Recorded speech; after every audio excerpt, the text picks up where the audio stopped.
Okay, so as a little refresher from last class, I'll go over how to add in a site, and I'll do it a little quickly purely because I know you'll be able to pause and rewind if you need to. So I have my floor plan here with just a couple of components placed in it, including my doorway here. And I'm just going to double click on the site plan. My first step I'm going to do is hide these elevation view markers. So I'm just going to right click on one of them, hide in view, and then click on categories so that way they go away. And then I have my building footprint here. And then I'm going to import in my AutoCAD site plan to work in here. One thing I was thinking about last night as I was trying to think of how we can make it easier to identify the site plan and like the point that we want to drag down to level 1 is we could go through and change one of the colors of the topography lines to better match what we are looking for. So if I open up in AutoCAD, so I'm just going to the file itself and opening up in AutoCAD, my final product for my site plan.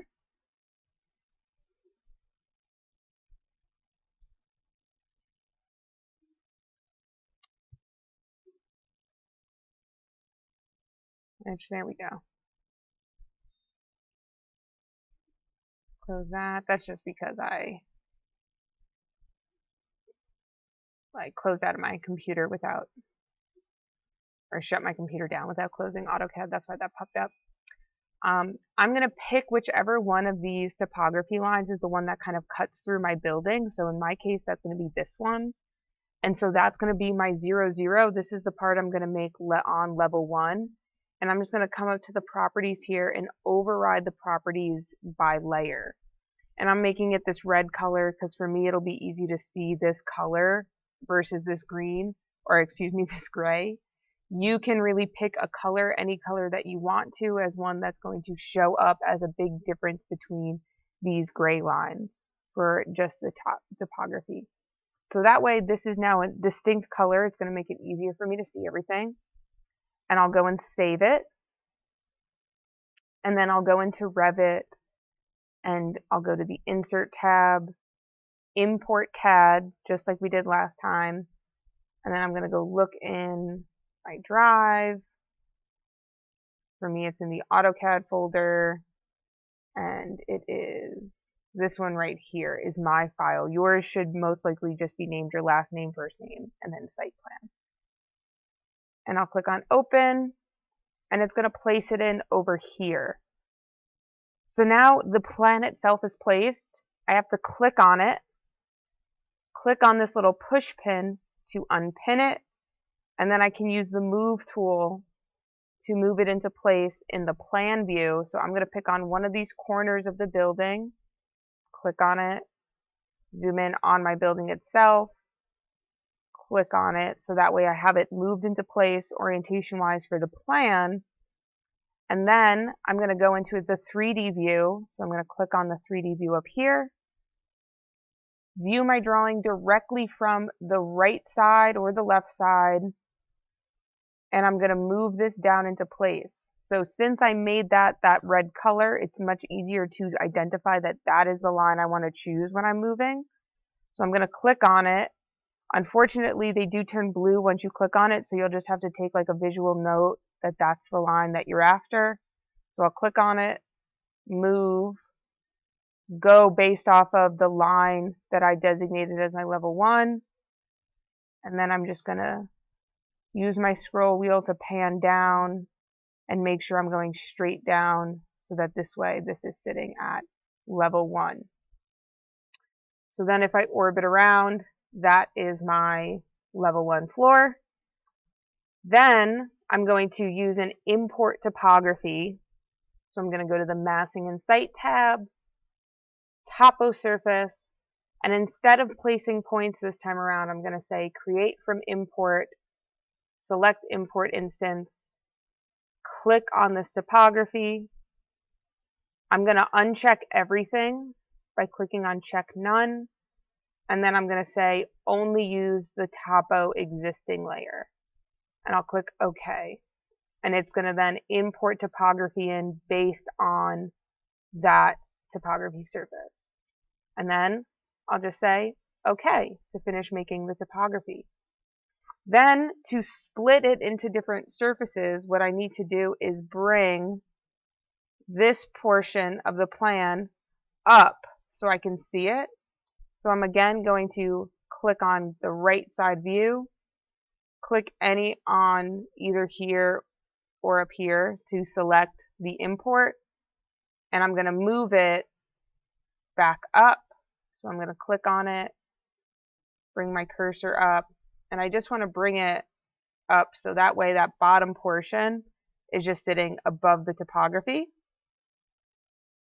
So when I go into the site plan, then the line work, when I double click on site here or come here, the line work for the site plan is visible above my topography, which will make it easier to split it into different parts. To split everything into different parts, I'm going to, in the Massing and Site tab, click on Split Surface, select the surface itself, and then I could either draw lines in based on this line work, or I could use the Pick Lines tool to select the lines I want to use to split it. And if I hover over one of these lines and hit the tab key, it'll create a chain.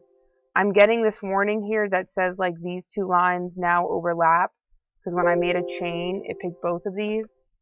So I'm just going to hit escape, click on that line, and hit the delete key on my keyboard. Escape, delete key on my keyboard, just because I drew that line in a couple of times. So I need this line to at least cut all the way through the edges of my topography, which if I hit the check, it does. So now I have this top portion and then this bottom portion. I need to do a split surface again. So I'm going to click on split surfaces, wait until I get that blue highlight for my topography and click on it. And then I'm going to use the Pick Lines tool again to select the river. So I just hovered over, hit tab, and selected on that whole thing. If I go to hit this check, it's warning me that on this side the topography doesn't meet for the stream. So what I need to do is go into the line tool and just click here and just bring that out. It doesn't have to perfectly match on the topography. I clearly brought it out further, but it's okay, because when I hit the check, now I have three pieces of topography. I have this here, this one here, and this here. And so I need to do a split surface one more time. So I'm going to go split surface, click on this bottom portion, pick lines, hover over this line, hit tab to select the whole thing, and then I'll use the line tool to again bring this out further. You might find on yours, depending on how you modeled your topography, you might need to bring it out on both sides. It just needs to at least go all the way across. And so I think actually mine needs to be brought out on both sides. Maybe. Let's see if I bring it out on that side too. What's the problem here? So here's my problem. I didn't actually bring those to meet. Green check. There we go. So now I have four pieces of topography. This one, this one, this one, and this one. And at this point, I can actually click on the CAD model itself that I imported, and I can delete it. So I'm just going to like click on one of these numbers to highlight the CAD drawing here, and then just hit the delete key on my keyboard to get rid of it. So now I've got my four pieces of topography, and I'm going to change the materials for each of them. So for my road, I'm going to click on it, and I'm going to change the materials similar to the way I would change them for like a floor or a wall. But instead of having to go into edit type, once you have the topography piece selected, you'll just come here to your material and click on where it says by category. Click on the little ellipses button, which will open up your materials browser. And I'm just going to search for pavement, which currently doesn't exist in the project, but there are some down here. And so remember, if this menu doesn't pop up, you've got to click on that little arrow. And let's see, we've got a couple of pavement options. I'll go with dark gray. I'll just click to load it into the project. And then I always like to check off use render appearance. I'll click OK. This way it just changes colors to let me know that I have assigned the material of pavement. So I'll do the same then for my grass, because right now it's just a pile of dirt. I'll click on it, click on my material, click on by category, and then the ellipses. And then I'm going to search for grass, which also is not loaded into the project, but I can load it in. However, the default grass is just one that I personally don't like. I think it's a little too dark. So I'm actually going to click on this material, and I'm just going to drag that out to expand this out. I always like the bluegrass ones better, but that's just personal preference. I just think that looks nicer. And then I'll come to graphics, check off use render appearance. So all I did was just change the picture that's associated with grass. And I'll click OK. And now this is a green color. I'll click on my stream here, click on material, and then that ellipses. And I want this to be water. So I'll load in water. And again, check off that render appearance. OK.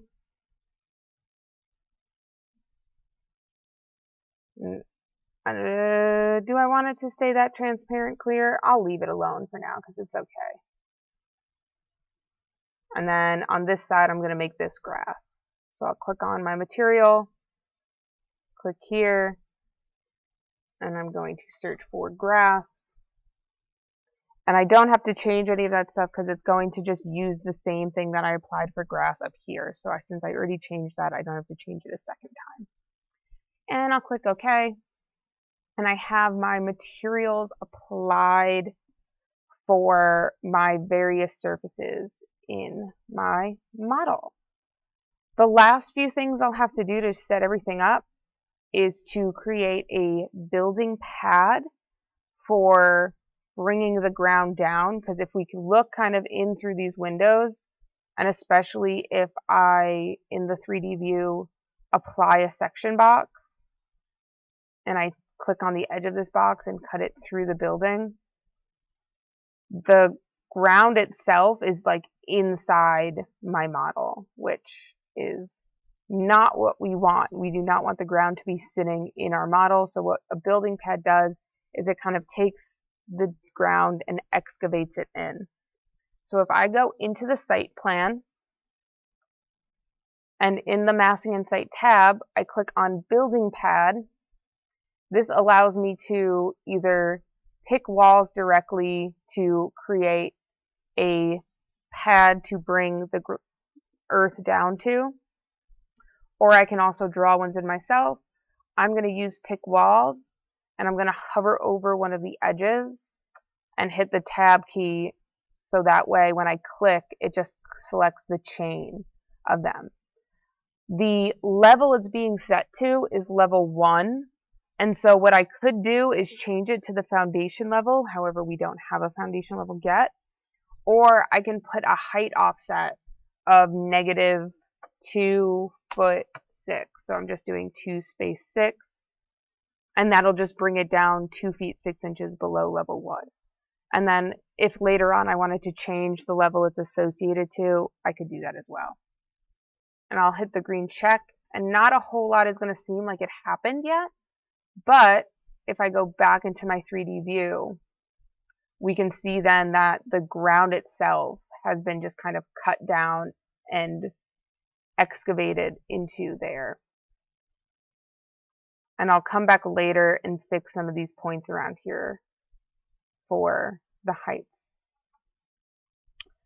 So that is where I left off in the last video. So if you went and watched the rest of the video from last class, then you've already done this. Otherwise, you are now caught up. We can also add site components like trees and stuff to our 3D view. So if I go into the site plan, site components is going to allow me to add in, well, I've got people here, but I can also then add in these trees. And there are different trees with various sizes. So I can place trees since there was kind of a forest back here. I always like to hit the space bar and turn some of the trees around.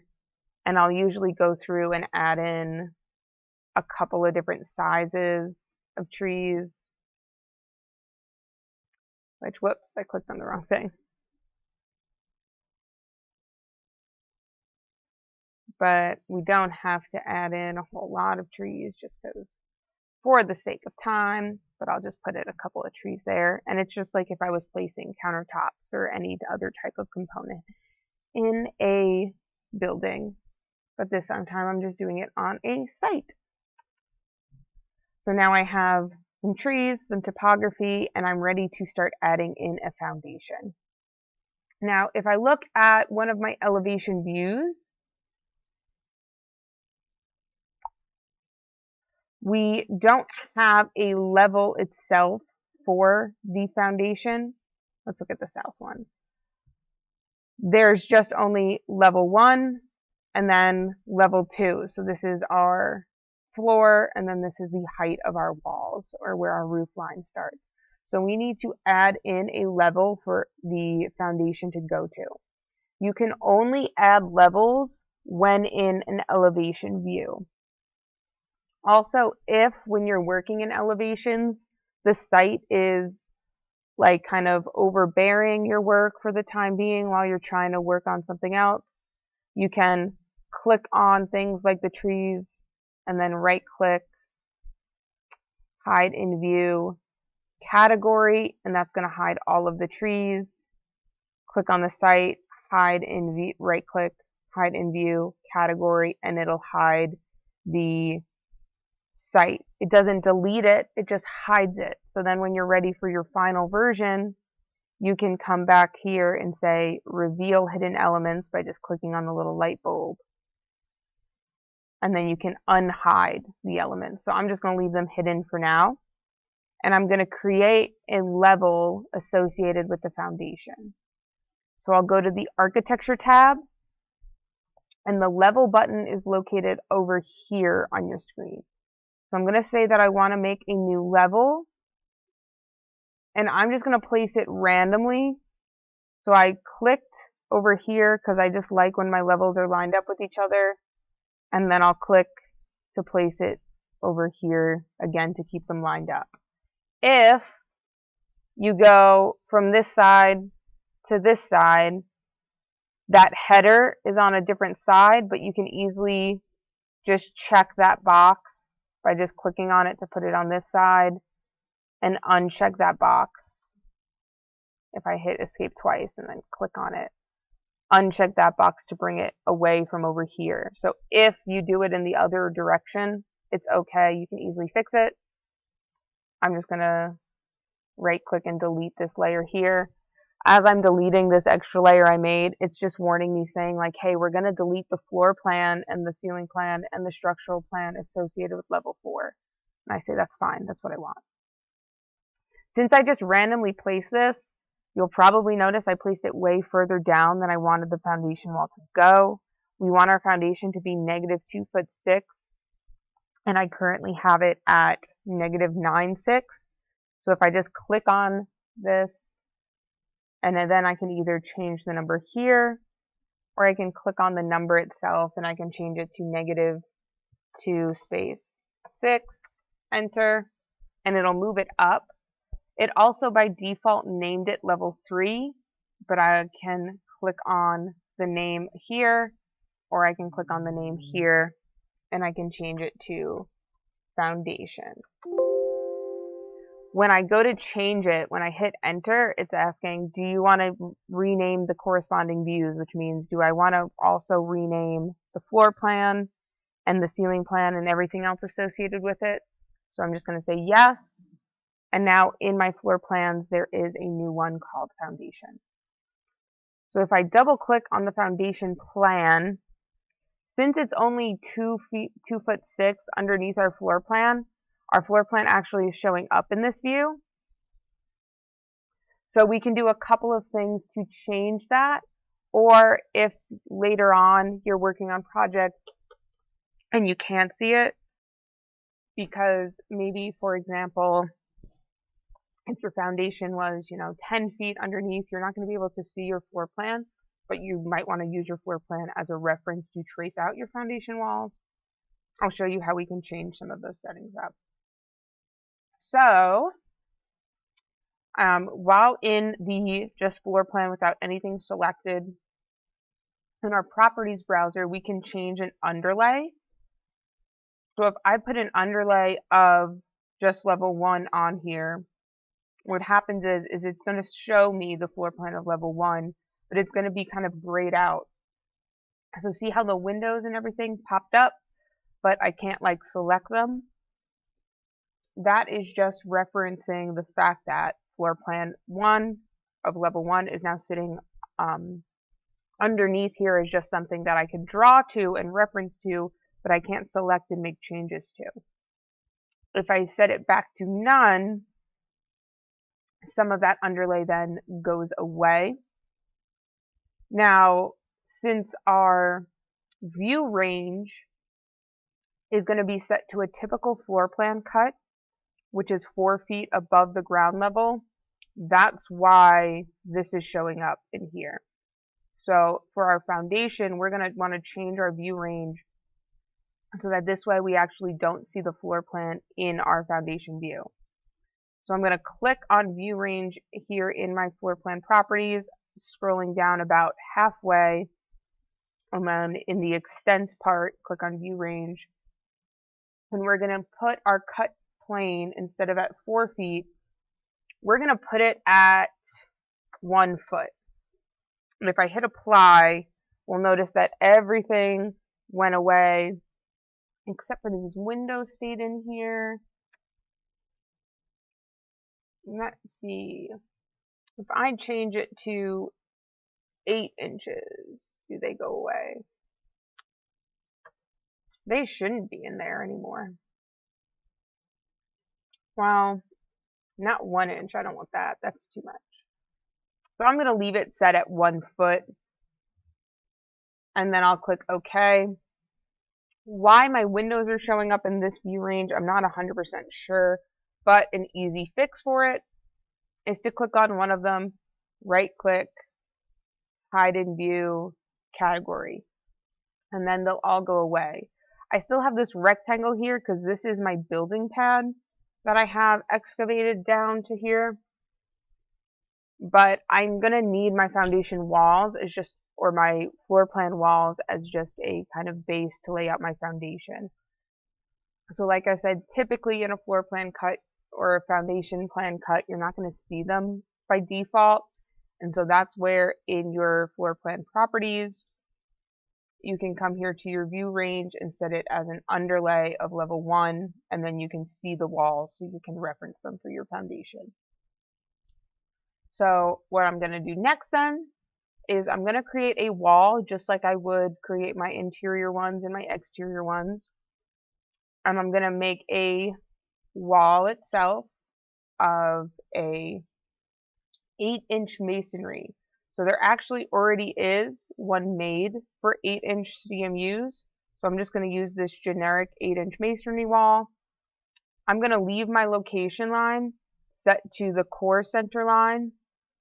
And for my height, by default, it already said to go up to the foundation, or excuse me, to level 1. So for the height, it's set a default of level 1, and it's up here too.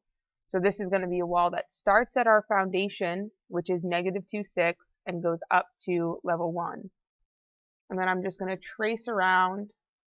I'm just going to click, click, click, click, and make a chain for my foundation wall.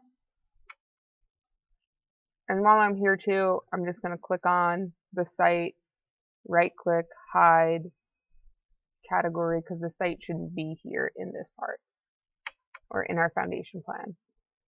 So then if I go into my 3D view, we can see then the foundation wall kind of peeking out of here on our topography.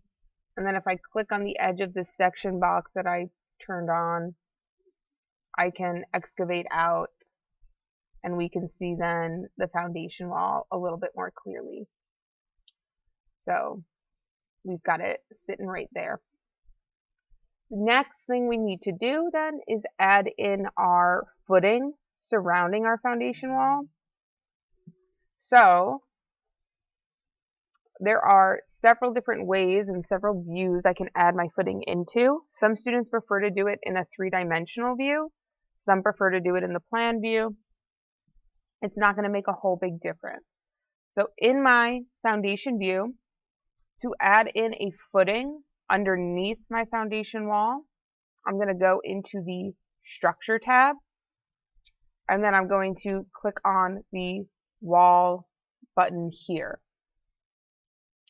This then is going to start off creating a footing, but this is a 36-inch by 12-inch footing, so we need to edit it in order to make it the size that we are looking for. So I'm going to click on Edit Type, and I'm going to duplicate this footing, and I'm going to change it from a 36 to 24. So I'm just renaming it to say 24 inches by 12 and clicking OK. And then I'm going to change its width to 2 feet and click OK. To place then my footing, all I'm going to do is click on each of my walls. Now this error that I'm getting is not really an error, it's just a warning that says you can't see these in your current view, and that's based on our view range. So I'm going to just finish clicking, and then I'll fix that problem. So now that I've clicked on all 4 of these, I'm going to hit Escape twice, and I'm back in the properties for just this floor plan. And I can come back here and change my underlay back to none, so that way my floor plan goes away. And then just scroll down a little bit more and change my view range from, instead of the bottom, I'm going to make it -1 foot.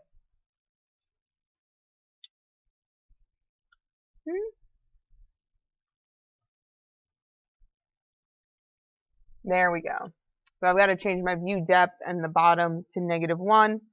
And then it allows me to see the footing going around the foundation. Now, we actually want this line type to be a dashed line for our foundation, but it is just a solid one in here. So if I click on it, I can come to this button and change the line work to a hidden line and click, click, click, click. Why didn't that one change? Not sure.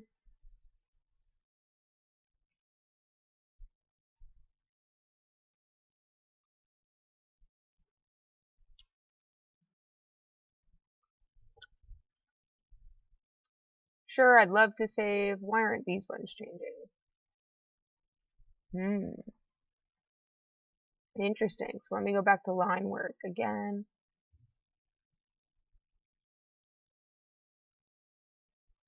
Interesting. Let me take that piece of the foundation wall and I'm going to remove it.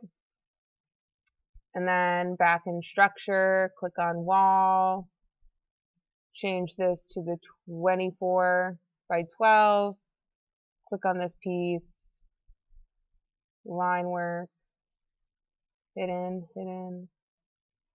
Huh. Well, that's weird. That's something I've never seen before. So I'll have to figure that out, I guess.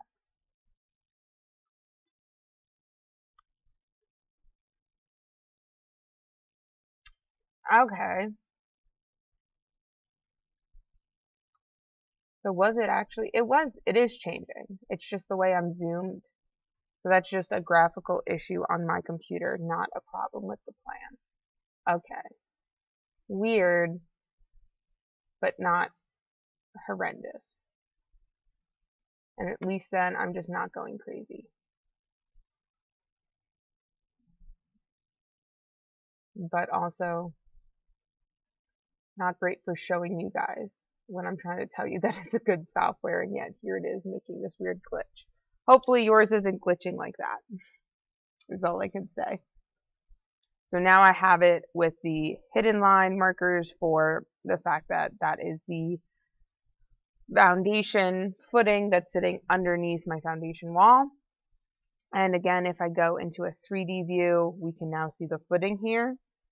The building pad itself, most of the time what I'll do is right click and hide it. So I'm just going to hide the element because it's not something that we would actually see or have for our site, but it's just something that needs to be there to excavate the dirt outside of the building itself. And so I now have a foundation with a footing. So next thing I'll do is clean up my site here, just because I want it to be kind of excavated to be an even amount around my building. So I'm going to click on the topography and I'm going to edit the surface, and I'm going to look at it from the site plan. So what I want to do is just kind of add in some points and change some points around so that this way surrounding the building it's sitting at -6 inches, because we want to have exposed foundation 6 inches around here. So I'm going to go into placing a point, and I'm going to put an elevation of -0.6, and I'm going to put some points around my building.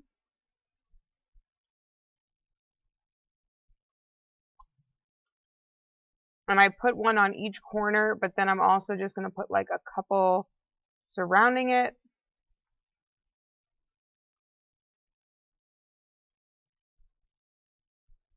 Just because towards your building you will kind of flatten the area a bit. And then if I go into my 3D style view, I could see it a little bit better, that it's now been kind of excavated to fill it in or dig it out. And I'll say, okay, so now my building isn't awkwardly floating here, or this part isn't awkwardly dug into the ground. And I've got my building with my foundation set and ready to go. There we go. For a brief moment, all of my lines showed up wonderfully. So last thing then that I'm going to show you in this video is how to add in details to your plans, as well as then section views. So the first thing I'll have to do is to create a section view itself. I can do a section in any one of these plan style views. So I could do it in the floor plan or the foundation. I could even place a section in like an elevation style view if I wanted. But I'm just going to do it in the level 1 floor plan. And there are two main ways to get to the button to place a section view. The shortcut is this button right here. And then the other way is if I go into the View tab, and then there's a button here for sections. So the shortcut is to just click on there, and then you're just going to draw a line across where you want your section cut to be. So I'm going to put a section longitudinally through this portion of my house, and I'm just going to click to start it and then click to finish it. So I'm just putting a line through. If it's not facing the way I want it to look, I can use these arrows to flip it, And then what I'll also often do is put a break line. So I'll click on that button there, and I'll move the tail and the line from the top or the head out of the drawing. That way there's just not too much line work here. Currently there's nothing listed in these little symbols, because once I place my view on sheets, this will automatically fill in with the view number and sheet number. And what's really handy is then if I change the sheet number, this will automatically update. And it also then is just a little reminder of what views you have or have not put on sheets yet. So once I have this section cut going through the entire building, if I scroll down in my project browser, it created a little subsection called sections. And if I click on that, I can double click and I now have a section view of my building. It is not 100% complete yet because I still need to just like kind of clean up some parts. I can drag my window to be bigger or smaller based on what I want it to do. It's going to show us any furniture or components we have in there, which maybe we want, maybe we don't. So like I have this bed in here. I'm going to right click and say hide in view. I'm going to say category because most of the time I don't want furniture there. However, if it was components like cabinetry for the kitchen and stuff like that, then those are components I would want showing in a section view. But for this floor plan, that would not be something I'd want. The other things I'd want to clean up is just how some of this line work sits and meets each other. And so it kind of sits awkwardly where the floor and the foundation meet and where the wall and the foundation meet. So what we're going to want to do is first click on this here, which is our building pad. And then we're going to right click, hide in view element so that that goes away. And then we're going to clean up some of these connections using the modify tools. So if I click on the foundation footing or even the foundation wall, no matter what I want to click on, I just want to bring up this modify toolbar. I can use the join tool to join the geometry between this and this, between this and this, which would have helped if I actually clicked it. And all it's doing is it's just taking those awkward overlaps between features and bringing them together. And if there were line work that kind of showed a gap between this, but since these are two different materials, we want that distinct line there. But it's just kind of taking those overlaps and getting rid of them so that way the pieces join together nicely. So the same thing then up here. I'll click on the roof, click on this ceiling. So that way it's all just kind of one cohesive piece within my plan. For a building section, we're not going to have a whole lot of detail of all the different parts and pieces, nook and crannies. That would go instead in a wall section. There are a couple of different ways you can place a wall section, and a common way to do that is to use a call out in a building section itself. So I can directly come into the section tool and then place a section that is just a wall section, but oftentimes we'll do just a detail or use a call out function. So I'm going to just click on detail, which, whoops, hold on, sorry. I'll hit escape. I'm going to use the call out button here, and I'm just going to click and click diagonally to make a window around a certain part of the building. If this little call out bubble is not where you want it to be, you can move it. So I can move it so that this way it's sitting on this side, so it's a little bit out of all of this. Again, this is going to populate with the view number and sheet number once we have this placed on a sheet. but we can see in my project browser now, it created a detail view, and if I click on that little plus, I can then go into this detail view of our building. It already brought up information related to the detail level, and we can bump that level up to fine. And since we only did a hide in view, we still have to go back and hide some of the stuff that we had hidden before. So like I'll need to click on the building pad, right click, hide in view element. I kind of wish that what they did was just permanently make building pads invisible, but they are not, unfortunately. And then we can also edit anything we might need to edit in this detail view. Since this is a view that we're going to have done in a way larger scale, we might want to break it down into different parts similar to the way that we did for that wall section in AutoCAD.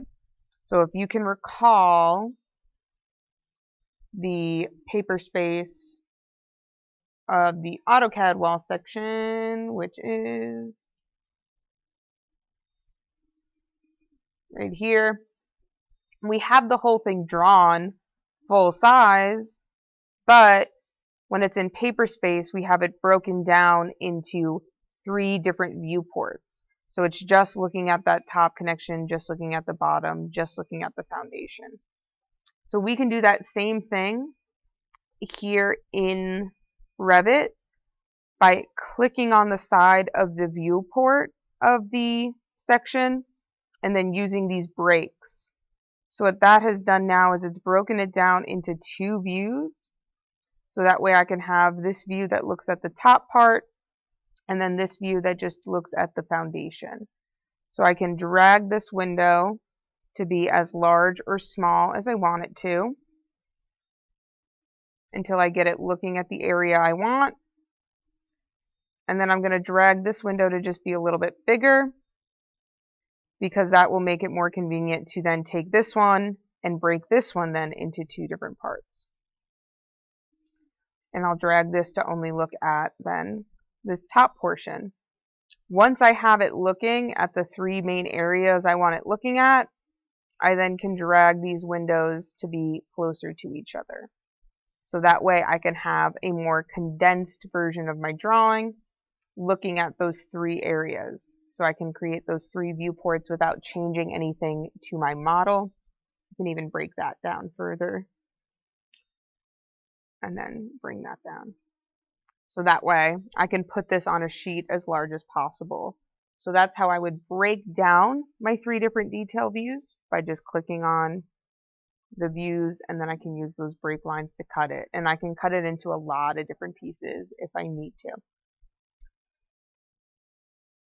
Then I would add in detail components like my bat insulation and my framing pieces. So all of that can be found in the Annotate tab, and with several different tools or several different buttons. So the things such as framing are going to be found in the Annotate components. So these are detail components. And then insulation itself, though, is its own separate button. So I usually will put in all of my different framing components first and then put my insulation in, just because it's going to be running based on those different parts. So if I click on component, there's not a whole lot loaded in for the different components. There's some stuff for bricks, but not much else. So I'm going to come here to load family. And then we can find things like framing and stuff in this detail items. This is a very large folder with a lot of stuff in it. So if I double click on it, it's broken down into 40, well, there actually are not 41 in total. But these are also broken down into the same categories that the National CAD Standard folder uses. So if I go into the wood and plastics folder, this is where I'll find things like the framing pieces. So I'll go into here. there's even more folders. And if I go into wood framing, we have nominal lumber in section, and that is where I'll click on open. It's asking me which sizes do I want to load in. I'm just going to leave it set to all and click on OK. And it is loaded in several pieces of nominal lumber. The nice thing is when I click on a 2x6, Revit is going to automatically know that it's 1.5 by 5.5. So I don't need to do that calculation or make sure that when I'm using a 2x6, I'm actually typing 5.5. It'll use that by default. So if I click that this is one I want to put in, it'll give me one. And if I want to make it flat, so right now it's vertical, if I want to make it horizontal, I can hit the space bar and I can click to place it for my header on my window. Click, click.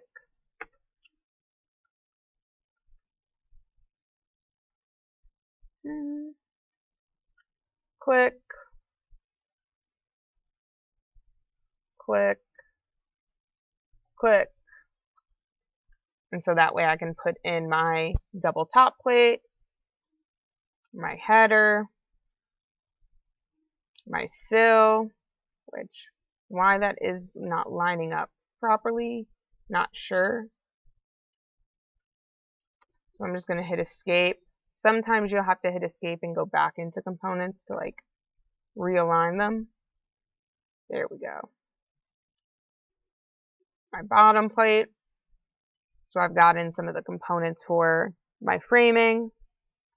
Then I'll want a 2x8 for my joist here. And actually I need to move that one, my header, down. So whoops. Oops. So I'm just going to hold the control key to select both of those and move this so that way the middle of it is sitting on that level. And then component. Boop.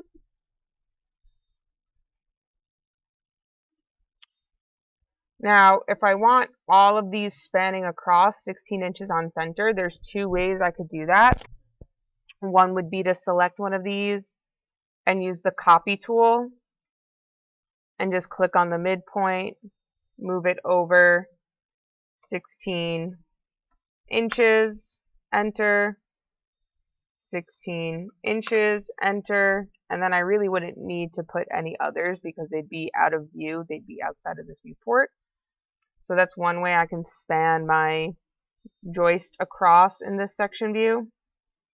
The other way, and so I'm just going to select both of those and delete them, is to click on it and use the array tool to create a line of features going across.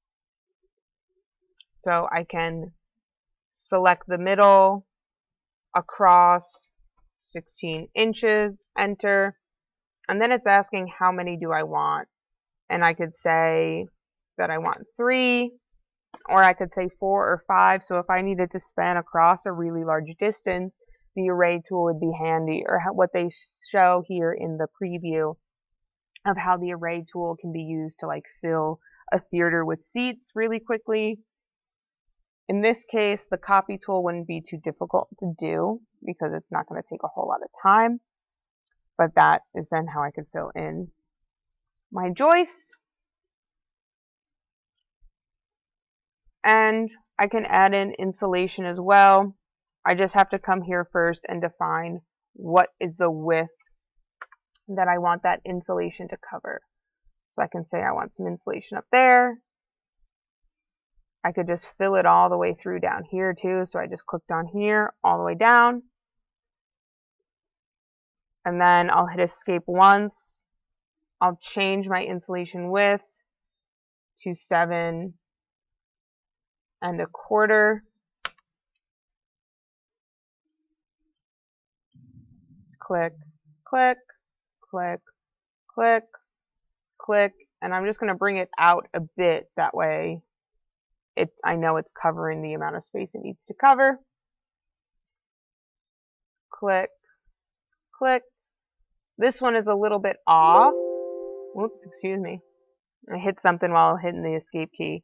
So I'm just going to click on it and just kind of drag it down so that way it's not. If I zoom in real close while I'm dragging, by the way, it'll move at a smaller pace versus if I'm zoomed out.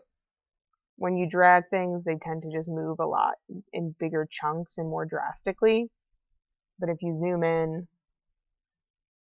you can kind of move stuff on a, I'll just Control Z to move it back on a smaller basis. So that way I can fill in areas with insulation and any other construction details and components and stuff for section views can be found in this component button and in these folders. But like I said, there is a lot of stuff in these folders. This is the one folder that I don't know everything that's in here, but chances are if it's something I need for a section detail, I'll come in, I'll look to see, is that what I want? And if not, I'll just click on the blue back and I'll say, is that what I want?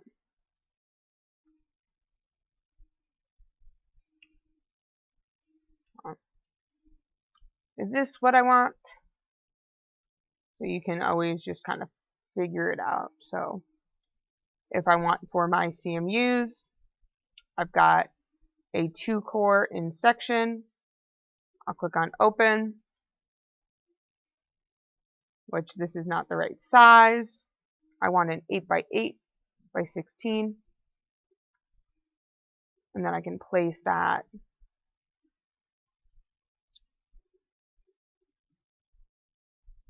coming down here.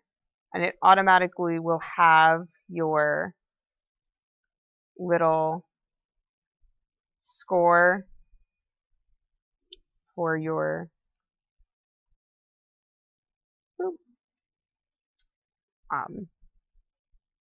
mortar joint, which is nice.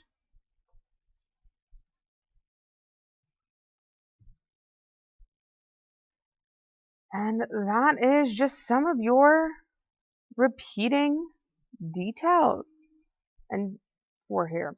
Last thing then that I want to talk about today, and I know this video may seem a little bit short, but I'm sure that you have been pausing a plenty, and so while the video is going to be like under an hour long, it will most likely, you've been working more likely for over an hour, which pat yourself on the back. Is then if I wanted to add different pieces of text into my drawing, is that also is going to be in the Annotate tab. And then I have the text tool here. When I launch the text tool, it then has the ability to put in arrowheads or leaders to my text. And so I can have it just as a single arrow, or I could have it as a 2-segment arrow, or I could have it as a curved arrow based on whatever I want. There is no set rule of which one you do. And then you can also change the orientation of the arrow in relation to your text. So I can say that I want a 2-segment arrow on this side, and then I can click to what I want to point to, bring my arrow out, and then put my text here that says that this is like my, let me actually, hold on. Text. I'll do a 2-segment arrow, but I'll do it oriented on this side arrow with that side text. Click, click, click, and then I can say that insulation. And then I'll close it out. Why does it say it's not visible? I think I know why it says it's not visible. Let me double check. If I bring this out, there we go. So it's not visible because it was outside of this view window. So let's see how I can fix that. Okay, I figured it out, and it's actually a really interesting mechanic. And I love it. So what it is that when I go into text, if I'm using this text of a 1/4 inch equals a 1/4 inch one, it is going to cut off outside of that crop view. However, if I change it over to this 3/32 of an inch one, it does not. So a lot of times if something is, just too large and we don't want it visible, we can just cut it out. But in this case, I want my text to show up in this particular view, but just not be cut off by the crop region. And so then I can have my text pointing here, pointing out, and then I can say that this is that insulation. And then when I close, well, it just darn did it. It did it when I paused, I swear.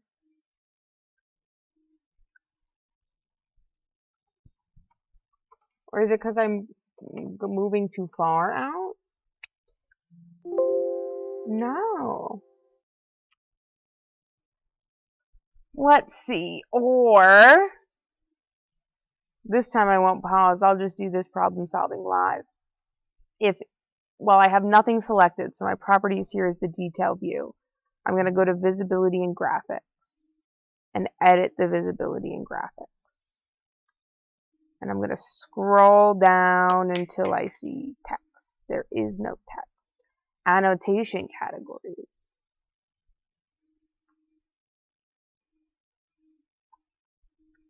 Is there just a text here? Text notes.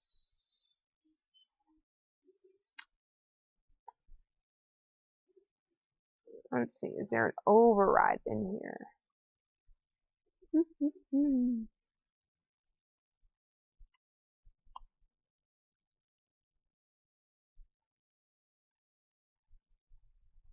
Maybe I will. Sorry, I will pause. Okay, it's even easier than I thought.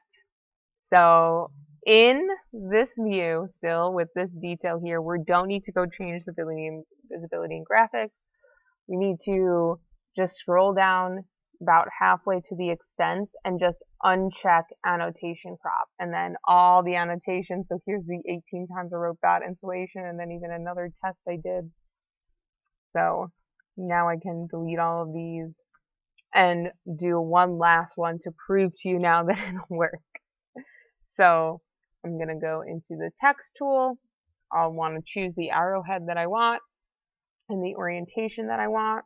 If I want the arrow on the top, the middle, or the side.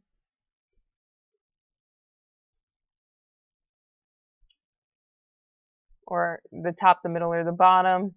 Doesn't really matter too much. I just always like the middle one. And then I can click on my bad insulation, click out to place it, up then if I want, or down, and I can say that this is that insulation. And when I click close, it will not go away. Yes, because I finally did it, and I can rotate it. I don't like that though. That's horrendous. Can we not do that? I'm messing up all over. Wow. So again, that is then you can click, click, click, and I can call this header and then close. So in order for them to show up outside of this crop box, let me hit escape and then over here, scroll down, turn off that annotation crop. Later on, when I go over setting up views for sheets and stuff, I'll show you how to turn these crop boxes off because we don't want to see them on our final products. But that is a very brief introduction, dip our toes into placing foundations and making detailed views in Revit.